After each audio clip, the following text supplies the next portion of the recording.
എന്ന പരാതി CPM ഒക്കെ ചെയ്യുന്ന പോലെ പാർട്ടിക്കകത്തെ ഒരു സംവിധാനത്തിലേക്കല്ല DGPക്കാണ് അയച്ചിട്ടുള്ളത്.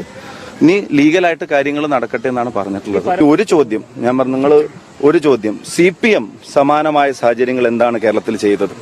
രണ്ടാമത്തെ ചോദ്യം, പാർട്ടിയുടെ ജില്ലാ സെക്രട്ടേറിയറ്റ് കമ്മിറ്റി അംഗം, മുൻ MLA, മുൻ ഏരിയ സെക്രട്ടറി, DYFIയുടെ മുൻ സംസ്ഥാന വൈസ് പ്രസിഡന്റ്, ശബരിമല പോലെ ഏറ്റവും പ്രധാനപ്പെട്ട ഇടത്തിൽ നടന്ന കേട്ടുകേൾവി ഇല്ലാത്തൊരു കൊള്ളക്ക് നേതൃത്വം കൊടുത്തതിന്റെ പേരിൽ ഇന്ന് ജയിലിലാണ്. ആ ജയിലിലുള്ള നേതാവിനെ സംബന്ധിച്ച് ഒരു നടപടിയെ സംബന്ധിച്ച് ഒരു വിശദീകരണത്തെ സംബന്ധിച്ച് പോലും ചോദിക്കുമ്പോൾ അവിടുന്ന് മറുപടി വന്നത് ഞങ്ങളൊക്കെ ഇതുപോലെ ജയിലിൽ കിടന്നിട്ടാണ് കമ്മ്യൂണിസ്റ്റ് ആയതെന്നുള്ള മറുപടി ആ പാർട്ടി സെക്രട്ടറി പറഞ്ഞു. ഒരു വിശദീകരണ കുറിപ്പ് പോലും ചോദിച്ചിട്ടില്ല. അപ്പോൾ ഞങ്ങൾക്ക് കോൺഗ്രസ് എന്നുള്ള നിലയിൽ, പാർട്ടി എന്നുള്ള നിലയിൽ ഞങ്ങൾക്ക് ഈ സ്റ്റെപ്പിൽ എടുക്കേണ്ട കാര്യങ്ങൾ ഞങ്ങൾ എടുത്തിട്ടുണ്ട്. CPM അത്തരം കാര്യങ്ങൾ എടുത്ത സമീപനമല്ല കോൺഗ്രസ് വെച്ച് പുലർത്തിയത്.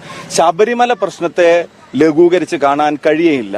കേരളത്തിൽ ഒരു ഗവൺമെന്റിന്റെ കാലത്തും കേട്ടുകേൾവി ഇല്ലാത്ത അഴിമതിയാണ്. പാർട്ടിയുടെ ജില്ലാ സെക്രട്ടേറിയറ്റ് അംഗമാണ് ഇപ്പോൾ കോടതി മേൽനോട്ടമുള്ളത് കൊണ്ട് മാത്രം SITയുടെ അന്വേഷണത്തിൽ ഇപ്പൊ ജയിലിൽ കിടക്കുന്നത്.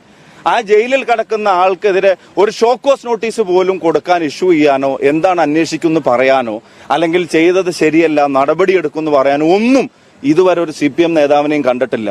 കുറച്ചൊക്കെ ചോദ്യങ്ങൾ ദയവ് ഇത് അങ്ങോട്ടേക്കും ചോദിക്കാം.